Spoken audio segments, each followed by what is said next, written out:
നമസ്കാരം. CPIM general secretary സഖാവ് സീതാറാം യെച്ചൂരിയാണ് ഇന്ന് നമ്മുടെ അതിഥി. ദേശാഭിമാനി യൂട്യൂബ് ചാനലിലേക്ക് സ്വാഗതം കോമഡി യെച്ചൂരി.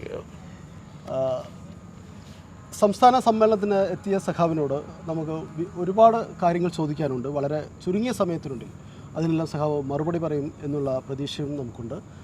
ചോദ്യങ്ങളിലേക്ക് കടക്കാം. Comrade, let us start with the Ukraine-Russia conflict. Despite the talks held in the borders of Belarus, the conflict is escalating right now, and Indian nationals stranded in the Ukraine, and they are facing a tough time now. Operation Ganga, an evacuation project, seems to be miserably failed. And we have a history of evacuating Indian nationals from Kuwait. More than 1 lakh people have been it was a successful operation. But how do you rate this India government's project of evacuation? Well, India government is doing a lot of propaganda that it is taking all the measures that are required in order to evacuate all Indians from the war-torn Ukraine. We wish and we want Indian government to succeed in evacuating everybody. And the government of India and our administrative apparatus, particularly our Foreign Service and the Ministry of External Affairs, has this capacity to do such operations which, as we have said, we have shown in the past. I mean, it's not only from Kuwait, but from Libya, from the various other conflict situations during the Gulf War. I mean, we have successfully evacuated hundreds of thousands, more than lakhs of people, and such evacuation is possible. But it's only the government that is privy to all the logistics that are available and the permissions that the foreign governments will grant.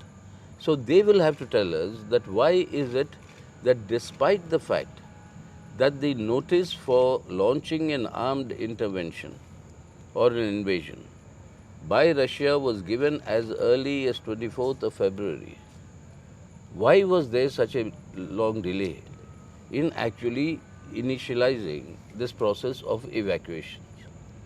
Now that is something only the government can answer. Right. Now in the absence of that, they have given advisories today asking Indians who are stuck in Kharkiv to immediately leave the town. And we've seen on the social media the sort of situation in the railway stations, because only trains are running, but they are so very heavily crowded that nobody is able to enter the trains. In such a situation, how can people leave? Then the direction has come saying if you cannot find transportation, you walk to the border. Right. Now when there is shelling going on, when there is crossfire going on, when there is a warlike situation, walking is the most dangerous thing to do in the middle of such a crossfire. And when very unfortunately, the tragic incident when one of our young students, 21-year-old, who went to buy something to eat, he was hit by a shell and he died tragically. The whole country condoles the family for this very tragic death. But then, given that experience, how can you tell people to walk? Now, what is the alternative? That the government of India and our mission, our embassy in Ukraine, they have to tell us. And the fact that when the Indian embassy staff were evacuated, when the entire diplomatic staff with their families were evacuated from Ukraine, at that time, why weren't the rest of the Indians that are there in the country also evacuated or any plans made? These are questions that the government has to answer. But it's unfortunate that we cannot allow any further loss of life. The government has to take whatever steps necessary to do it. Let's come to the Indian situation. Yesterday you have pointed out that BJP has to be isolated and defeated. Then at the same time, attack of BJP on the minorities, on on the Dalits, that also escalating. But in UP elections, we have seen many propaganda by Chief Minister Yogi Adityanath against, even against Kerala. And how do you see that? Well, you see, the point today is that the BJP, being in government, is utilizing the entire government apparatus to advance the agenda of the fascistic RSS, which is replacing the Indian constitutional order, a secular democratic order of our republic, with what they call the Hindutva Rashtra. Yeah.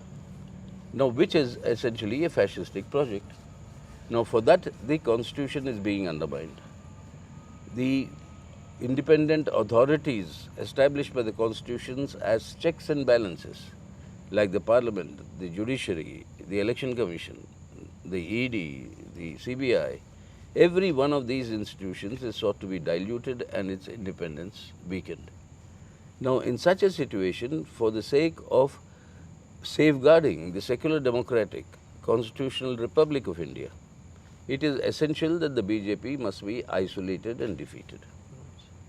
Now, isolation cannot happen only through elections.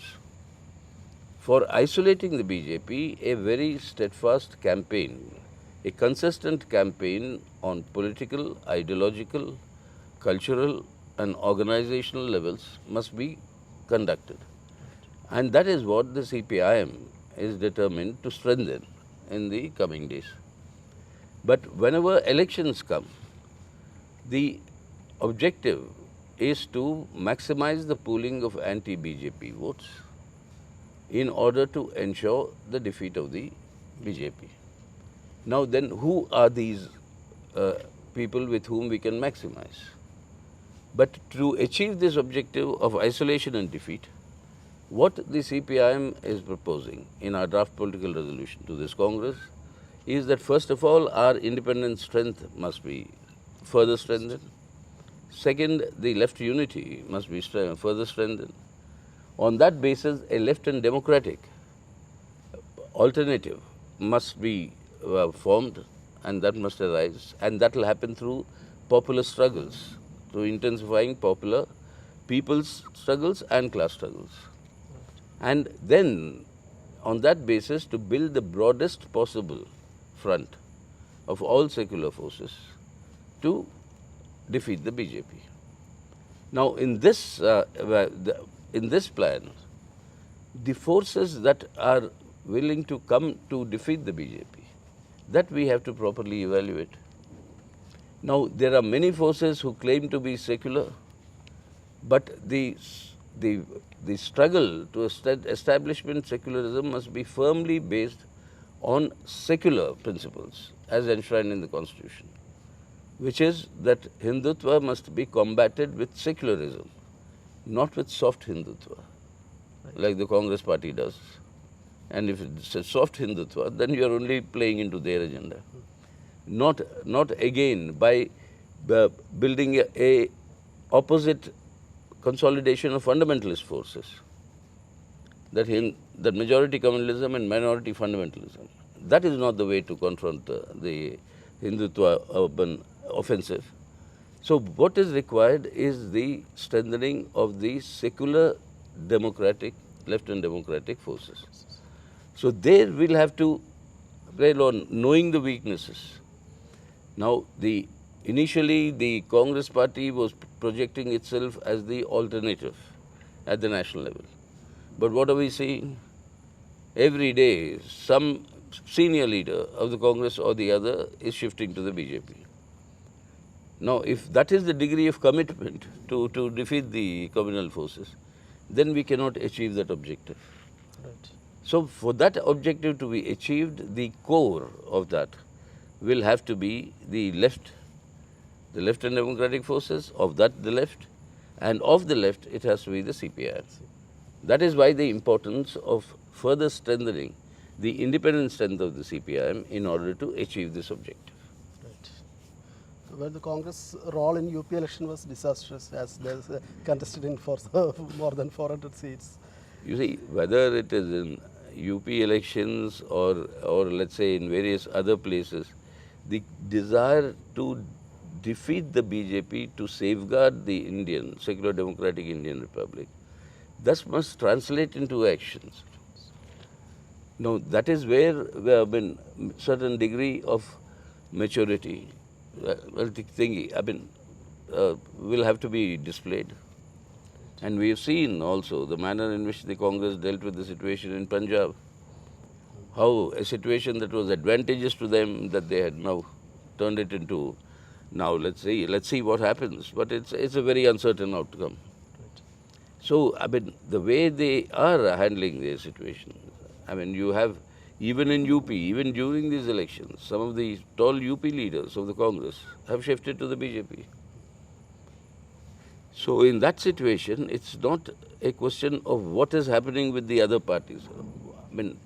The effectiveness of achieving this objective, of isolating and defeating BJP, can happen only when we strengthen ourselves further. So that is the focus this time. But at the same time, other parties, they are forging a federal front in the captaincy of Mamata Banerjee and Naveen Patnaik. What is our approach on that? You see, before every general election, you will have all this talk of a third front, a fourth front, a federal front, a regional party front. Always this comes. But what is the Indian reality? Indian reality has shown you right from the defeat of Indira Gandhi after emergency, that the forces that defeated Indira Gandhi after emergency, the alternate government that was formed by the Janata Party, the Janata Party itself was formed post-election. Right. VP Singh's alternate government, the combination of what was called the National Front Left Front, NFLF.